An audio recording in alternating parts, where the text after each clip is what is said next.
Muling nanawagan sa PRC o sa Professional Regulation Commission ang isang misis ng sinibak na opisyal ng Philippine Marine Corps. Nananawagan na aksyonan ang reklamo nito laban sa isang nurse na empleyado ng Bureau of Fire Protection dahil umano sa pakikiapid.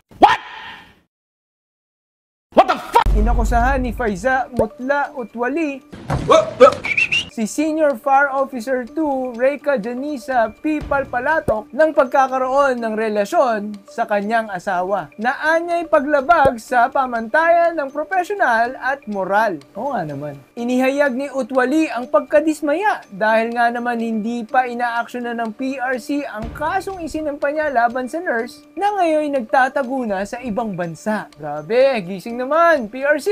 Ito po ang pagkakasabi ni Madam Utwali, isinabmit ko ang aking reklamo sa PRC, isang buwan na ang nakakalipas. Ngunit hanggang ngayon, wala pa rin ako natatanggap na tugon mula sa kanilang mga opisyal. Ano ba naman kayo PRC? Galaw-galaw! Bukod pa po sa kaso na isinimpa sa PRC, meron pa pong nakabinbin na warrant of arrest na naghihintay kay Reyka Janisa Palpalatok na inisyu ng isang korte sa Pasay City. Dahil sa kasong illegal recruitment na umano'y ginawa ni Reyka Janisa Palpalatok sa loob ng BFP.